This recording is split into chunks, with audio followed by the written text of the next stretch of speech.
إن الحمد لله نحمده ونستعينه ونستغفره ونعوذ بالله من شرور أنفسنا ومن سيئات أعمالنا من يهده الله فلا مضل له ومن يضلل فلا هادي له وأشهد أن لا إله إلا الله وحده لا شريك له وأشهد أن محمدا عبده ورسوله يا أيها الذين آمنوا اتقوا الله حق تقاته ولا تموتن إلا وأنتم مسلمون يا أيها الناس اتقوا ربكم الذي خلقكم من نفس واحدة وخلق منها زوجها وبث منهما رجالا كثيرا ونساء واتقوا الله الذي تساءلون به والأرحام إن الله كان عليكم رقيبا يا أيها الذين آمنوا اتقوا الله وقولوا قولا سديدا يصلح لكم أعمالكم ويغفر لكم ذنوبكم ومن يطع الله ورسوله فقد فاز فوزا عظيما أما بعد فإن خير الحديث كتاب الله وخير الهدي هدي محمد صلى الله عليه وسلم وشر الأمور محدثاتها وكل محدثة بدعة وكل بدعة ضلالة وكل ضلالة في النار أعوذ بالله من الشيطان الرجيم بسم الله الرحمن الرحيم ألهاكم التكاثر حتى زرتم المقابر كلا سوف تعلمون ثم كلا سوف تعلمون كلا لو تعلمون علم اليقين لترون الجحيم ثم لترونها عين اليقين ثم لتسألن يومئذ عن النعيم۔ الہ العالمین، تیری ذات سے دعا ہے تیری تعریف کے ساتھ ہمیں مسکینوں میں سے بنا۔ نبی کریم صلی اللہ علیہ وسلم کی فرمان کی روشنی میں جہاں تیرے حبیب کائنات کے امام، دونوں جہاں کے تاجدار، آمینہ کے لال محمد عربی صلی اللہ علیہ وسلم اللہ رب العالمین کی بارگاہ میں دعائیں کر کے یہ دعا مانگتے ہیں، اللہم احیینی مسکینا وامتنی مسکینا واحشرنی فی زمرۃ المساکین یوم القیامہ۔ اللہ جب تک مجھے زندگی دے مسکینوں جیسی زندگی دے، مجھے وفات دے مسکینوں کے ساتھ وفات دے، مسکینی کی حالت میں وفات دے، اور حشر کے میدان میں قیامت کے روز جب مجھے اٹھانا تو مسکینوں کے ساتھ اٹھانا۔ اللہ کی نبی صلی اللہ علیہ وسلم کے اوپر بیش بہا درود و سلام نازل ہوں جو اس قول کے قائل ہیں۔ فرمایا نبی کائنات صلی اللہ علیہ وسلم نے قیامت کے روز جب جنتیوں کو جہنم میں داخل کیا جا رہا ہو، جب جنتیوں کو جنت میں داخل کیا جا رہا ہوگا، حشر والے دن فقراء اور مساکین مالداروں سے 50,000 برس پہلے، بعض روایات میں 500 برس پہلے اور بعض روایات میں 40 برس پہلے، 40 برس پہلے یا 500 برس پہلے فقراء اور مساکین مالداروں سے پہلے جنت میں داخل کر دیے جائیں گے۔ نبی کریم صلی اللہ علیہ وسلم نے ارشاد فرمایا، ہر قوم کے اندر فتنہ ہوا کرتا ہے اور میری امت کا، میری قوم کا فتنہ مال ہے۔ اے لوگوں، مجھے ڈر اس بات کا لگتا ہے اللہ تمہیں مال سے نہیں نوازے گا، یہ ڈر نہیں ہے، اللہ تمہیں مال سے نوازے گا، لیکن مالوں کو حاصل کرنے میں حلال و حرام کی تمیز کیے بغیر ایک دوسرے کے ساتھ ہاتھا پائی کرتے ہوئے ایک دوسرے سے آگے بڑھنے کی کوششیں کرو گے، اور جب کوششیں کرو گے جس طرح سے مال کے چکر میں پہلی قومیں ہلاک ہو گئیں، ایسے تم بھی ہلاک و برباد ہو جاؤ گے۔ فرمایا نبی کائنات صلی اللہ علیہ وسلم نے، آدم کے بیٹے کا پیٹ سوائے قبر کی مٹی کے کوئی اور چیز بھر نہیں سکتی ہے۔ فرمایا نبی مصطفیٰ صلی اللہ علیہ وسلم نے، بندہ یا انسان اس کائنات اور دنیا کے اندر جوان ہوتا ہے، بوڑھا ہوتا ہے، بوڑھا ہو جاتا ہے، مگر اس کی دو چیزیں بوڑھی نہیں ہوتی ہے۔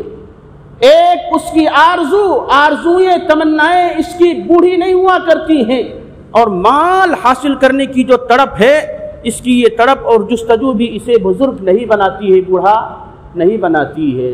اللہ کی نبی صلی اللہ علیہ وسلم اس کے علاوہ اور دیگر احادیث میں مال کی خطورت، مال کی خطرناکی، دولت کے تعلق سے غلط نتیجے اور انجام کے بارے میں آگاہ فرماتے ہیں۔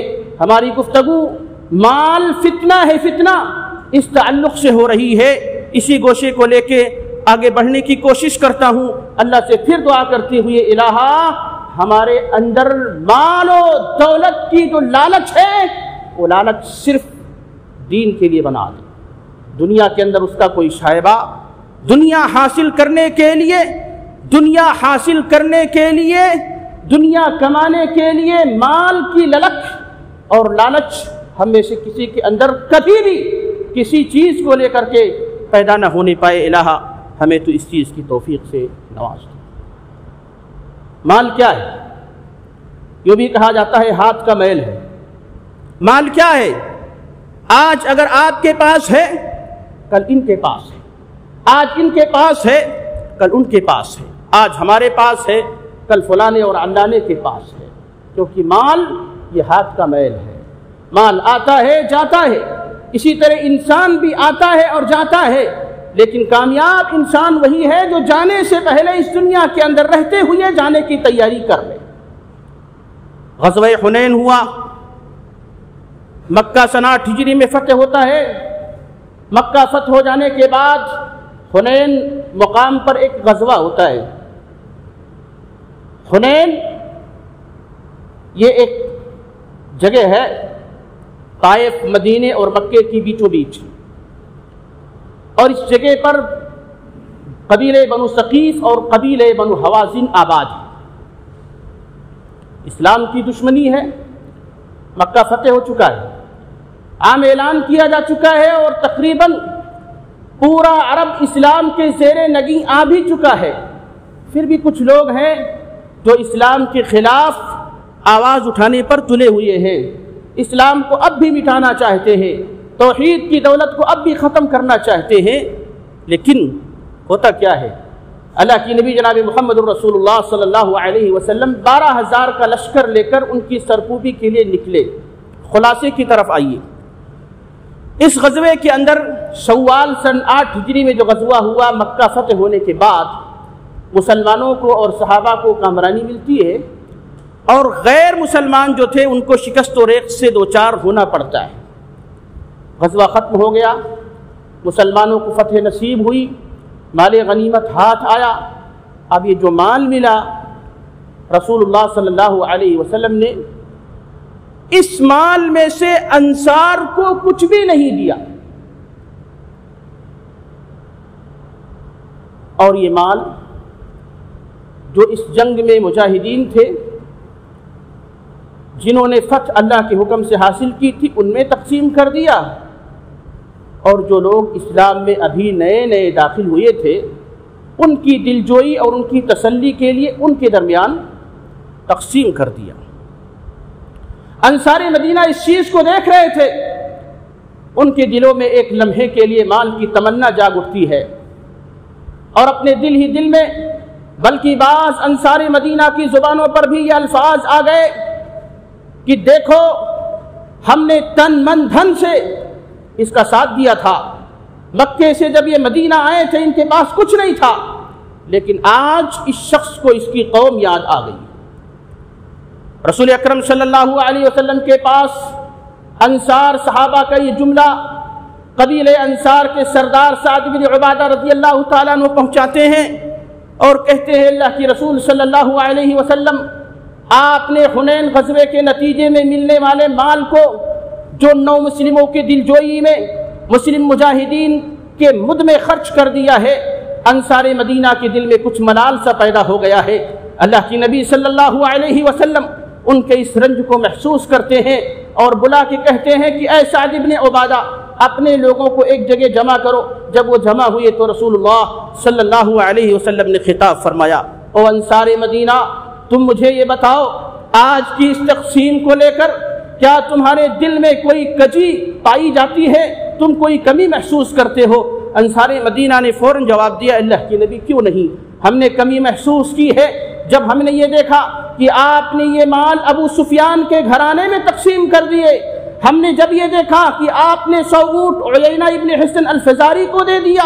ہم نے جب یہ دیکھا کہ آپ نے 100 اونٹ اقرا ابن حابس کو دے دیا، جبکہ اس جنگ کے نتیجے میں 40,000 اونٹ، 40,000 بکریاں اور ہزارہ ہزار سونے چاندی کے زیورات مسلمانوں کے نصیبے میں آئے تھے، آپ نے سارے مسلمانوں کو دیا، لیکن انصار مدینہ کو چھوڑ دیا۔ اللہ کی نبی صلی اللہ علیہ وسلم کہتے ہو انصار تم مجھے یہ تو بتاؤ، جب میں تمہارے پاس آیا تھا کیا تم گمراہ نہیں تھے؟ اللہ نے تمہیں میرے ذریعے ہدایت دی۔ جب میں تمہارے پاس آیا تھا تم فقیر و محتاج تھے، اللہ نے میری وجہ سے تمہیں مالدار بنایا۔ جب میں تمہارے پاس آیا تھا تم لوگ مدینے کے اندر آپس میں ایک دوسرے کے ساتھ جنگ و خوریزی کرنے کے لیے ہمیشہ تیار رہا کرتے تھے، اللہ نے میرے آنے سے تمہیں ہدایت دی، تم ایک بن گئے۔ انصار مدینہ جواب دیتے اللہ کی نبی کیوں نہیں، بات ایسی ہی ہے۔ پھر آپ صلی اللہ علیہ وسلم نے کہا انصار اگر تم یہ چاہتے تو یہ جملے بھی کہہ سکتے تھے کہ اے محمد جب آپ ہمارے پاس آئے تو مکے کے لوگوں نے آپ کو کھدیڑ دیا تھا، آپ کو لوگ جھٹلا رہے تھے، ہم نے آپ کی تصدیق کی۔ جب آپ مکے سے مدینہ آئے آپ کا کوئی ساتھ دینے والا نہیں تھا، ہم نے آپ کا ساتھ دیا۔ آپ اور آپ کے مہاجرین صحابہ بے یار و مددگار نہت تھے، یہاں مدینے میں آئے تھے، ہم نے ہر طریقے سے ساتھ دیا، لیکن انصار مدینہ تم نے یہ جملے نہیں کہے، اگر تم یہ کہتے بھی تو تمہاری بات سچ تھی۔ انصار مدینہ رو رہے، رسول اللہ صلی اللہ علیہ وسلم نے ان کے رونے کی کیفیت دیکھی، آپ صلی اللہ علیہ وسلم نے ان کو ڈھارس بتائی، ہمت اور حوصلہ دیا، کہا او انصار مدینہ اگر ہجرت نہ ہوتی تو میں انصاریوں میں سے ہوتا، اگر سارے لوگ کسی ایک وادی کی طرف جائیں انصار دوسری وادی کی طرف جائیں، جس وادی کی طرف انصار جائیں گے کائنات کا امام اسی وادی کی طرف جائے گا۔ فرمایا اللہ کی نبی صلی اللہ علیہ وسلم نے اللہم ارحم الانصار وابناء الانصار وابناء ابناء الانصار، اے اللہ انصار کے اوپر، انصار کے بیٹوں کے اوپر، انصار کے پوتوں کے اوپر رحم فرما۔ انصار صحابہ رو رہے ہیں، آپ صلی اللہ علیہ وسلم نے ان کو ایک وعد و نصیحت میں مال کی حقیقت سے آگاہ کر دیا کہ مال کچھ بھی نہیں ہے۔ کہا انصار مدینہ اگر سارے لوگ اپنے ساتھ اونٹ اور بکریاں اور مال لے کر کے جائیں اور تم اپنے ساتھ کائنات کے مسیحا و امام محمد مصطفیٰ کو ساتھ میں لے کے جاؤ تو کیا تمہیں خوشی نہیں ہوگی؟ انصار مدینہ نے کہا اللہ کے رسول صلی اللہ علیہ وسلم کیوں نہیں، یہ مال ہے۔ آپ صلی اللہ علیہ وسلم کے پاس ایک مہمان آتا ہے، نبی کریم صلی اللہ علیہ وسلم اپنے صحابہ کے ساتھ میں تشریف فرما ہے۔ اللہ کے نبی صلی اللہ علیہ وسلم کے پاس پہنچ کر وہ مہمان کہتا ہے اے محمد میں بھوکا ہوں، پیاسا ہوں، مجھے کھانا چاہیے، پانی چاہیے۔ نبی کریم صلی اللہ علیہ وسلم، ابو ہریرہ رضی اللہ تعالیٰ بیان کرتے ہیں کہ نبی کریم صلی اللہ علیہ وسلم نے انہی صحابہ میں سے ایک صحابی سے کہا کہ میرے گھر جاؤ، فلاں ام المؤمنین کے پاس جاؤ اور کہو کہ محمد الرسول اللہ نے بھیجا ہے، ان کی ضیافت کرنی ہے۔ صحابی گئے، ام المؤمنین کے پاس پہنچے، ام المؤمنین نبی کریم صلی اللہ علیہ وسلم کی بیوی محترمہ جواب دیتی ہیں کہ جا کے محمد الرسول اللہ کو خبر کر دو کہ ہمارے گھر میں صرف پانی ہے، پانی کے علاوہ کچھ نہیں ہے۔ گئے صحابی، دوبارہ آپ صلی اللہ علیہ وسلم نے دوسری ام المؤمنین کے پاس بھیجا، یہی جواب ملا، تیسری مرتبہ بھیجا، تیسری ام المؤمنین کے پاس یہی جواب ملا۔ آپ صلی اللہ علیہ وسلم لگاتار کئی ایک ام المؤمنین کے پاس مہمان کو لے کے اس صحابی کو بھیجتے رہے، لیکن جواب یہی ملتا رہا ما معنا الا الماء، ہمارے گھر میں سوائے پانی کے تو کچھ ہے ہی نہیں، ہم اس مہمان کو کیا کھلا سکتے ہیں۔ اس کے بعد آپ صلی اللہ علیہ وسلم اپنے صحابہ سے مخاطب ہوئے، کہا او میرے صحابہ یہ محمد کا مہمان ہے، نبی کا مہمان ہے، کون اس کی ضیافت کرے گا، کون اس کی مہمان نوازی کرے گا؟ جو اس کی ضیافت اور مہمان نوازی کرے گا اس کے لیے جنت ہے۔ ایک صحابی کھڑے ہوتے کہتے اللہ کے رسول میں کروں گا، ان کو پتہ نہیں ہے کہ ان کے گھر میں بھی کچھ ہے یا نہیں ہے۔ بھیج دیا رسول اللہ صلی اللہ علیہ وسلم نے مہمان کو ان کے گھر۔ یہ صحابی پہنچتے ہیں اپنے گھر میں، اپنے اہل خانہ سے کہتے ہیں کہ محمد الرسول اللہ صلی اللہ علیہ وسلم کا مہمان ہے، ہمیں اسے کھانا کھلانا ہے۔ بیوی کہتی ہے پہلے آپ کو معلوم کرنا چاہیے تھا، ہمارے گھر میں کیا ہے؟ ہمارے گھر میں آج کی رات صرف اتنا ہی ہے جتنا کھانا ہمارے بچے کھا سکیں، ہمارے اور آپ کے لیے بھی کھانا خوراک نہیں ہے۔ صحابی کہتے ہیں ہم نے رسول اللہ صلی اللہ علیہ وسلم کا مہمان اپنے گھر میں طلب کر لیا ہے، ہمیں کھانا کھلانا ہی کھلانا ہے۔ وہ صحابیہ سے کہتے ہیں، یہ صحابی یعنی شوہر ان کے کہتے ہیں اپنی بیوی سے کہ بیوی ایک کام کرنا، جب شام کا وقت ہو جائے اور تھوڑا سا اندھیرا چھا جائے تو بغیر کھلائے پلائے بچوں کو تسلی دے کر یوں ہی سلا دینا، اور جب کچھ عرصہ اور کچھ ٹائم اور بیتے اندھیرا اور چھا جائے چراغ جلا کے رکھنا، لیکن جب کھانے کا وقت آئے کھانے کے دسترخوان پر ہم سارے لوگ بیٹھیں گے پر اپنی طرف سے یہ حرکت کر دینا کہ تم چراغ کسی بھی طریقے سے بجھا دینا۔ صحابیہ ایسے ہی کرتی، کھانے کا وقت ہوا، پہلے کھانے سے بچوں کو سلا دیا، کھانے کے دسترخوان پر یہ سارے لوگ مہمان کے ساتھ بیٹھ گئے۔ مہمان نے جیسے ہی کھانا شروع کیا، عورت نے ان کی بیوی نے وہ چراغ جو جل رہا تھا بجھا دیا، اور مہمان نے پیٹ بھر کر کے کھانا کھا لیا۔ اسے یہ محسوس ہو رہا تھا کہ ہمارے یہ میزبان بھی ہمارے ساتھ کھانا کھا رہے ہیں۔ صبح ہوتی ہے، اللہ کے رسول صلی اللہ علیہ وسلم کے پاس یہ صحابی پہنچتے ہیں، آپ کو بتلایا جاتا ہے اللہ کی طرف سے۔ آپ صلی اللہ علیہ وسلم کہتے ہیں لقد عجب اللہ من صنیعکما، وفی روایت لقد ضحک اللہ من فعالکما۔ آج کے دن تم دونوں میاں بیوی نے جو اچھا کارنامہ انجام دیا ہے، اس اچھے کارنامے کی بنیاد پر اللہ کو تعجب ہوا، اللہ کو ہنسی بھی آئی۔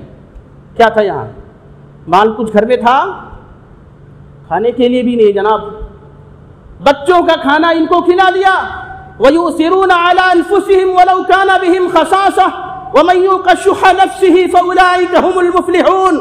کامیابی ایسے نہیں ملتی ہے ہمارے پاس لاکھاں لاکھاں کروڑاں crore bank balance, bank accounts کے اندر یا کہیں بھی سڑ رہے ہیں مال، لیکن اللہ کی راہ میں جب خرچ کرنے کی نوبت آتی ہے ہزار بار اپنی جیب کو ٹٹولتے ہیں، وعدے کر کے بھی مکر جاتے ہیں، اللہ کے راستے میں صدقہ و خیرات کرنے کے لیے وعدے کیے ہوئے بھی بھول جاتے ہیں اور سرے عام جھوٹ بول دیتے ہیں۔ یہ کون ہے؟ مال اگر اللہ نے دیا ہے خرچ کرنا لازم ہے، مال نہیں بھی دیا ہے تب بھی خرچ کرنا چاہیے۔ یہی اہل ایمان کا شیوا اور ان کا وتیرہ ہے۔ آخری بات کہتا ہوں، باتیں لمبی نہ ہو جائیں۔ مال کی نزاکت، مال کی خطورت یا مال کی اہمیت اور فضیلت کے تعلق سے سورہ قلم سورہ نون میں اللہ نے یہ قصہ بیان فرمایا، اصحاب الجنہ، باغ یا باغیچے والوں کا۔ اختصار کے ساتھ میں آپ کو پوائنٹ رکھتا ہوں۔ کچھ تو کہتے ہیں یہ واقعہ حبش ایریتریا کی زمین میں پیش آیا، اور کچھ کہتے ہیں یمن میں، اور وہ بھی آج جہاں ان کا دارالسلطنت دارالحکومت صنعاء ہے اس سے صرف 6 میل کے فاصلے پر زروان نام کی ایک جگہ، وہ جگہ آج بھی ہے، میپ پہ دکھایا جا رہا ہے۔ زروان میں ایک بوڑھا شخص رہتا تھا، یہ کھیتی کرتا تھا بیچارہ۔ جب اس کی کھیتی تیار ہو جایا کرتی تھی تو کھیتی پک جانے اور اس کی کٹائی کے بعد اس اناج کے 3 حصے کرتا تھا، ایک حصہ اپنے کھانے کے لیے، ایک حصہ اگلی فصل کی بیج اور بوائی کے لیے، اور ایک حصہ غریبوں مسکینوں میں بانٹنے کے لیے۔ غریبوں مسکینوں کو وہ شخص وہی موقع پر ہی وہ اناج اور غلے بانٹ دیا کرتا تھا۔ اس شخص کا انتقال ہوا، بچے اس کے مال کے وارث ہوئے، کھیتی کے بھی وارث ہوئے، تو بچوں نے کہا یہ ہمارا باپ کتنا بڑا بیوقوف تھا، مال ہمارا، محنت ہماری، کھیتی ہماری، کھائے کوئی دوسرا۔ یہ تو بیوقوف آدمی تھا جو ان مسکینوں میں غریبوں میں بانٹ دیا کرتا تھا، ہم ایسا نہیں ہونے دیں گے، ہم یہ کریں گے سارا مال سارا کھیتی کا اناج اپنے گھر میں لے کے چلے آئیں گے، راتوں رات لے کے چلے آئیں گے، مسکینوں کو پتہ ہی نہیں چلے گا، یہ تو صبح پہنچیں گے۔ وقت ہوا کٹائی کا، گئے پہنچے، اللہ رب العالمین نے اس کو پہلے ہی کاٹ دیا تھا۔ کیسے؟ اللہ نے آگ بھیجی، آگ آسمان سے، اور آسمان کے آگ نے ان کی ساری کھیتی کو جلا کے خاکستر کر دیا۔ جب صبح یہ پہنچتے ہیں، کھیتی کا منظر نامہ دیکھا تو کہا نہ، ایسا تو ہو ہی نہیں سکتا، یہ تو ہمارا ہی کھیت ہے۔ دوسرے نے کہا نہیں، لگتا ہے ہم راستہ بھٹک گئے۔ تیسرے نے کہا نہیں بھائی، کھیت ہمارا ہے، راستہ بھی ہم نہیں بھٹکے، ہماری نیت غلط ہے۔ ہمارا والد تقسیم کرتا تھا، غریبوں مسکینوں کو دیتا تھا، اور ہم نے نیت میں چینجنگ کر لی، کہا ہم دیں گے ہی نہیں۔ ارے ہمیں ملا ہی نہیں، اللہ نے ہمیں دیا ہی نہیں، تو ہم دینے والے کہاں سے بنیں گے؟ اس لیے اگر اللہ کی عطا ہمارے اوپر ہے تو یہ اس کی عطا ہے، ہم کوئی حاصل کرنے والے کی طاقت اور پوزیشن میں نہیں تھے، دینا بھی ہمارا فرض ہے۔ اللہ کی نبی صلی اللہ علیہ وسلم بیان فرماتے ایک زمانہ ایسا بھی آئے گا قیامت کے قریب، ایک دور ایسا بھی آئے گا کہ ایک شخص زکوٰۃ کا مال لے کر لوگوں میں گھوم رہا ہوگا، چکر لگا رہا ہوگا، کوئی میری زکوٰۃ کا مال لے لے۔ بہت تلاش و جستجو کے پاس جب ایک شخص کے پاس پہنچے گا کہ شاید یہ مسکین دکھ رہا ہے، اسے جب اپنی زکوٰۃ کا مال دینے لگے گا تو وہ شخص کہے گا مجھے ضرورت نہیں ہے۔ دوسری روایت میں آیا اسی روایت کی تفصیل کے تعلق سے کہ جب وہ زکوٰۃ کا مال لے کے پہنچے گا مستحق شخص کو سمجھتا ہوا تو وہ کہے گا ارے بھائی تمہیں تو کل ہی آ جانا چاہیے تھا، اگر کل آئے ہوتے تو میں آپ کی زکوٰۃ لے لیتا، آج تو مجھے کوئی ضرورت نہیں ہے۔ یہ زمانہ کب آئے گا؟ قیامت سے قریب اوقات میں آئے گا۔ آج دنیا کا نقشہ کچھ اور ہے، چاروں طرف فقر و فاقہ، بھوک مری، بے روزگاری کی بڑھوتری ہے، دن بدن اس میں اضافہ ہو رہا ہے۔ لیکن دور یہ بھی آئے گا، نبی کائنات صلی اللہ علیہ وسلم کی پیشین گوئیوں کا ایک ایک حرف جس طرح سے پورا ہوا، یہ پیشین گوئی بھی پوری ہوگی۔ آپ کو بتاؤں یہ زمانہ تو قیامت سے قریب آئے گا، لیکن ایک روایت تاریخی کتابوں میں ایسی بھی ملتی ہے جو روایت یہ بتلاتی ہے عمر ابن عبدالعزیز رحمۃ اللہ علیہ کے زمانے میں جہاں تک ان کی خلافت تھی یہ دور آ بھی چکا ہے۔ اگرچہ اس روایت کے تعلق سے ہم یہ نہیں کہہ سکتے کہ روایت صحیح ہے یا غلط ہے، کیونکہ تاریخی روایت ہے، اور اس کو ابو عبداللہ سلام القاسم ابن سلام اپنی کتاب الاموال کے اندر، اسی طرح ابن الزنجوی اپنی کتاب الاموال کے اندر روایت کرتے ہیں کہ عمر ابن عبدالعزیز رحمۃ اللہ علیہ نے اپنی زمانے خلافت میں عراق کے گورنر عبد الحمید ابن عبد الرحمن کو خط لکھا کہ دیکھو سلطنت میں یا ہماری حکومت میں جتنے بھی محتاج ہیں ان کو ان کے عطایا زکوٰۃ کے اموال صدقہ و خیرات دے دو۔ کہا یہ جاتا ہے گورنر نے وہ مال تقسیم کرنا شروع کیے فقیروں مسکینوں میں، مال ختم نہیں ہوا، فقیر ختم ہو گئے۔ بادشاہ کو لکھا کہ ہم نے مال تو بانٹ دیے لیکن مال بچ رہا ہے۔ کہا دیکھو کہ اگر آپ نے مال بانٹ دیا ہے تو پھر جو باقی مال بچ گیا ہے اس سے نوجوانوں کی شادیاں کرا دو۔ نوجوانوں کی شادیاں بھی کرا دی، مال پھر بچ گیا۔ کہا مال بچ رہا، کہا اگر مال بچ رہا ہے تو اب اس مال کو ان لوگوں میں تقسیم کر دو جو قرض دار ہیں، جن کے اوپر قرضہ ہے۔ کہا یہ بھی کر دیا گیا۔ کہا اگر یہ بھی ہو گیا تو پھر یہ مال ایسے لوگوں کو دے دو جو ہماری سلطنت میں عیسائی ہیں یا یہودی ہیں، ذمہ لوگ ہیں اور ان کے اوپر قرض ہے، قرض چکا دو۔ کہا یہ بھی ہو گیا۔ کہا اگر یہ بھی ہو گیا تو پھر یہ مال فوجیوں میں تقسیم کر دو۔ کہا جناب خلیفۃ المسلمین یہ بھی ہو گیا۔ کہا اگر یہ بھی کر چکے ہو تو پھر یہ مال اہل علم کو علماء کے درمیان تقسیم کر دو۔ کہا ہم نے یہ بھی کر دیا، پھر بھی مال بچ رہا ہے۔ کہا اللہ تیرا شکر ہے، اگر اب بھی مال بچ رہا ہے تو اسی مال کے ذریعے اناج خریدو، بعض روایت میں گیہوں خرید لو، اور یہ گیہوں لے جا کر کے پہاڑوں اور پہاڑوں کی چوٹیوں پر بکھیر دو، تاکہ میں کل عمر ابن عبدالعزیز اللہ کے سامنے یہ جواب دے سکے کہ اللہ میں نے اپنی سلطنت میں تیرے ایک ایک فقیر محتاج ضرورت مند بندے کا خیال رکھا، اور میں نے یہ بھی خیال رکھا کہ ہماری سلطنت میں جو چرند و پرند چڑیاں اڑتی تھیں کہیں وہ بھوک کی وجہ سے نہ مر جائیں، ان کو پہاڑوں کے اوپر بکھیر دو تاکہ پرندے انہیں کھا جائیں۔ تو یہ مال ہے، اللہ رب العزت سے دعا کرتے الہ العالمین مال نعمت بھی ہے، اس نعمت کو نعمت کی طریقے سے استعمال کرنے کی ہمیں توفیق عطا فرما۔ مال رحمت بھی ہے، الہ العالمین مال کو زحمت بننے سے ہمیں بچا لے، مال کی فتنے اور آزمائش کے اندر ہمیں نہ ڈال، مال کے ذریعے جتنی بھی ہم نیکیاں خرید سکتے ہیں نیکیاں خریدنے کی توفیق عطا فرما، اور مال کے ذریعے اگر خرابی آتی ہے الہ العالمین ہم تجھ سے پناہ مانگتے ہیں کہ مال کی خرابیوں سے، آفت و مصیبتوں سے ہمیں نجات دے دے۔ الہ العالمین مال کے فتنوں کے ساتھ ساتھ ہماری زندگی میں مختلف قسم کے جو امراض ہیں ان تمام امراض اور بیماریوں سے نجات عطا فرما۔ کورونا وائرس کی اس بیماری سے امت مسلمہ اور انسانی امت کو مکمل طور پر نجات عطا فرما دے۔ اس بیماری کے نتیجے میں پیدا ہونے والے جتنے بھی خسارے ہیں، جتنے بھی نقصانات ہیں، جتنی بھی چیزیں کمی کا نقص کا سبب بن رہی ہے، الہ العالمین ان تمام کمیوں کو تو پورا فرما دے۔ الہ العالمین ہمیں اور ہماری تمام ذریت کو، تمام اہل اسلام کو اسلام کے اوپر چلنے والا بنا دے، ایمان کی دولت سے مالا مال فرما دے، اور ہر طرح سے ہمیں ہر قسم کی برائی سے، غلط وسوسوں سے الہ العالمین ہمیں محفوظ رکھ، جب تک ہم زندہ رہیں اسلام کے اوپر۔ ہمارا جب خاتمہ ہو تو ایمان اور کلمہ طیبہ کے ساتھ ہو۔ آمین۔ وآخر دعوانا ان الحمدللہ رب العالمین۔